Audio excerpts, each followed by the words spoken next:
तो इसके पहले अपन ने जो कंसेप्ट देखा था वो देखा था इलेक्ट्रोड पोटेंशियल का, है ना। इलेक्ट्रोड पोटेंशियल को कैसे क्या कैलकुलेट करना है, that is related with the what, your Nernst equation. Nernst equation क्या है, सेल पोटेंशियल कैलकुलेट करने के लिए अपन क्या या फिर कैसे क्या रिप्रेजेंट करते हैं उसको, ई सेल से रिप्रेजेंट करते हैं। देन स्टैंडर्ड इलेक्ट्रोड पोटेंशियल कैसे क्या कैलकुलेट करते हैं अपन, that is the difference between the cathode minus anode. मतलब आपके न्यूमेरिकल में वो दोनों के दोनों इलेक्ट्रोड पोटेंशियल कैथोड का और एनोड का दिया रहेगा, तो उसको उससे अपन ई सेल क्या कर सकते हैं, इजीली कैलकुलेट कर सकते हैं। देन 0.0592 ये कहाँ से मिला था अपने को, जो अपना नर्स्ट इक्वेशन है, जैसे कि गैस कांस्टेंट, टेम्परेचर, है ना, वो क्या रहता है 1 मोलर कॉन्सेंट्रेशन में रहता है। और फैराडेज, यदि अपन 1 mole of Faradays equal to कितना कहते हैं 96,500, तो अपने को ये वैल्यू मिल जाती है upon n is nothing but the what, that is the number of mole of electron. Okay, जब रिडॉक्स रिएक्शन होती है तो इलेक्ट्रॉन एक तो गेन या फिर एक्सेप्ट, जितने इलेक्ट्रॉन गेन या फिर एक्सेप्ट होते हैं वो एन की वैल्यू रहती है, मतलब that is the number of mole of electron into log to the base 10। Okay, और क्या मिलता है यहाँ पे, concentration of product upon concentration of reactant. मतलब जो अपने राइट हैंड साइड में जो अपने को प्रोडक्ट मिलता है उसका कॉन्सेंट्रेशन और लेफ्ट हैंड साइड में जो अपना रिएक्टेंट रहता है उसका कॉन्सेंट्रेशन, तो अपने को ये इक्वेशन मिलता है। मतलब अपन क्या कैलकुलेट कर सकते हैं, सेल पोटेंशियल कैलकुलेट कर सकते हैं। कौन से इक्वेशन से, नर्स्ट इक्वेशन से। अभी जो आपका ये नर्स्ट इक्वेशन है वो किससे रिलेटेड किया है, थर्मोडायनामिक्स में जो आपकी गिब्स एनर्जी है उससे रिलेटेड किया है। मतलब यहाँ पे एक रिलेशन बनता है, Gibbs energy of cell reaction मतलब जो आपकी रिडॉक्स रिएक्शन होती है और how much amount of electricity should be produce, that is in the form of what, cell potential. तो वो सेल पोटेंशियल कितना है उसको, मतलब थर्मोडायनामिक्स कंसेप्ट ने गिब्स एनर्जी सेल रिएक्शन को और सेल पोटेंशियल को क्या किया है, रिलेटेड किया है। Then what is the relation, the electrical work done in a galvanic cell, जितने भी अमाउंट में इलेक्ट्रिकल वर्क डन होता है it depends upon the how much amount of electricity pass through that particular cell and how much amount of cell potential will be form. मतलब वो क्या रहेगा, जितने अमाउंट में सेल पोटेंशियल फॉर्म होगा और कितने अमाउंट में अपन ने सेल इलेक्ट्रिसिटी क्या की उसमें से प्रोड्यूस की, वो हो गया आपका कौन सा टाइप का वर्क, इलेक्ट्रिकल वर्क। ओके, या फिर इलेक्ट्रिकल वर्क का मैथमेटिकल एक्सप्रेशन यदि देखते तो अपने को क्या मिलेगा, mathematical expression, electrical work is equal to amount of charge pass. Amount of charge pass मतलब amount of electricity pass in a electrolytic solution, और how much amount of electricity should be produce, मतलब कितने amount में electricity generate हुई उसको अपन क्या कहते हैं, सेल पोटेंशियल कहते हैं। यहाँ तक क्लियर है। देन गिब्स एनर्जी में या फिर थर्मोडायनामिक्स में अपन देखते हैं यदि कुछ एनर्जी एब्जॉर्ब होती है तो जो कुछ भी वर्क डन होता है वो कौन से फॉर्म में होता है, नेगेटिव फॉर्म में होता है ना। जो एक कंसेप्ट है, ठीक है, कौन से सिस्टम का कंसेप्ट है, यदि सिस्टम में एनर्जी क्या होती है, एब्जॉर्ब होती है, मतलब वर्क डन कैसे होगा, सराउंडिंग टू सिस्टम, तो वहाँ पे एनर्जी एब्जॉर्ब होती है तो वर्क डन रहेगा पॉजिटिव फॉर्म में। यदि वर्क डन सिस्टम से सराउंडिंग में होगा तो एनर्जी हमेशा कैसी रहती है, निगेटिव फॉर्म में, मतलब एनर्जी क्या हो जाती है, डिक्रीज हो जाती है। तो वही अपने को देखना है, यहाँ पे क्या हो रहा, इलेक्ट्रिकल वर्क डन हो रहा, मतलब सिस्टम टू सराउंडिंग की तरफ क्या हो रहा, वर्क डन हो रहा, तो वॉट एवर में भी the gives energy it is a negative. तो वही देखते हैं अपन, इलेक्ट्रिकल वर्क का अपने को एक्सप्रेशन तो मिल गया।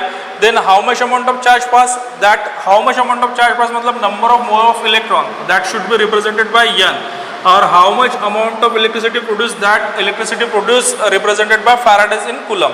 तो जितने भी अमाउंट में इलेक्ट्रिसिटी प्रोड्यूस हुई वो अपन किससे कैलकुलेट करते हैं, फैराडेज इन कूलम में अपन क्या कर सकते हैं, उसको कैलकुलेट कर सकते हैं। तो अपने को एक रिलेशन मिलेगा, कौन सा रिलेशन मिलेगा, इलेक्ट्रिकल वर्क, ठीक है, electrical work is equal to amount of charge N F, N is number of moles of electron and F is faradays और in coulomb into cell potential. ठीक है, इसका मैथमेटिकल एक्सप्रेशन भी अपन electrical work done is equal to N F, और same electrical work done होता है तो गिव्स एनर्जी क्या होती है, डिक्रीज होती है। इसलिए जितनी भी डिक्रीज होती है तो उसको अपन किससे रिप्रेजेंट करते हैं, डेल्टा से रिप्रेजेंट करते हैं। Delta is nothing but what, small changes takes place in energy, small increment और स्मॉल चेंजेस, तो उसको अपन किससे रिप्रेजेंट करते हैं, डेल्टा से, और G is represented for the what, गिव्स एनर्जी। तो अपने को इलेक्ट्रिकल वर्क डन का क्या रिलेशन मिलता है, minus delta G. Okay, then इसको दिस इक्वेशन नंबर 1 और दिस इक्वेशन नंबर 2, इसके यदि कैलकुलेट करेंगे तो क्या मिलेगा, कंपेयर करेंगे तो क्या मिलेगा अपने को, minus delta G is equal to N F. और सेल पोटेंशियल को कैसे क्या रिप्रेजेंट करते हैं अपन, ई सेल से रिप्रेजेंट करते हैं। तो ये हो गया आपका गिब्स एनर्जी का इक्वेशन। क्या मिलता है आपको, या फिर इसको रीअरेंज भी कर सकते हैं, तो delta G is equal to minus n F cell potential. तो ये हो जाएगा आपका गिब्स एनर्जी का। इसी गिब्स एनर्जी को यदि अपन वो जो कंडीशन है उसको स्टैंडर्ड कंडीशन में क्या करते हैं, मॉडिफाइड कर देते हैं, तो ये जो इक्वेशन है वो स्टैंडर्ड गिब्स फ्री एनर्जी का इक्वेशन क्या मिल जाएगा अपने को, डेल्टा जी नॉट। मतलब अभी पूरे के पूरे आपका जो कॉन्सेंट्रेशन है इलेक्ट्रोलाइटिक सॉल्यूशन का और सेल पोटेंशियल वो किस में हो गया, स्टैंडर्ड कंडीशन में। मतलब आपको कौन सा इक्वेशन मिलेगा, standard Gibbs energy of cell reaction and cell potential. तो क्या इक्वेशन मिलेगा, delta G not equals to N F, और ई सेल की जगह क्या रहेगा, स्टैंडर्ड इलेक्ट्रोड पोटेंशियल। तो ये हो जाएगा आपका स्टैंडर्ड गिब्स फ्री एनर्जी का या फिर स्टैंडर्ड गिब्स एनर्जी का इक्वेशन। यहाँ तक क्लियर है, ये हो गया आपका एक कंसेप्ट। दूसरा जो कंसेप्ट है standard cell potential and equilibrium constant. Again thermodynamics का कंसेप्ट है। इक्विलिब्रियम कांस्टेंट के लिए आप देख सकते हो आपको थर्मोडायनामिक्स से इक्वेशन मिलता, कौन सा इक्वेशन मिलता, standard Gibbs free energy is equal to minus R T integration K. ठीक है, ये इक्वेशन अपने को थर्मोडायनामिक्स मिलता। अभी ये जो आपका स्टैंडर्ड गिब्स एनर्जी है उसको किससे रिलेटेड किया उन्होंने, सेल पोटेंशियल से रिलेटेड किया। क्या इक्वेशन मिला सेल पोटेंशियल का, n F standard electrode potential. Okay, तो ये जो आपका गिब्स एनर्जी का equation according to the electrical work done क्या मिलता अपने को, delta G not is equal to minus n F standard electrode potential. उसको अपन ने एक इक्वेशन से रिप्रेजेंट किया। देन सेकंड जो इक्वेशन आपका ये थर्मोडायनामिक्स का इक्वेशन है, क्या इक्वेशन मिलता है आपको, standard Gibbs free energy is equal to minus R T integrated के।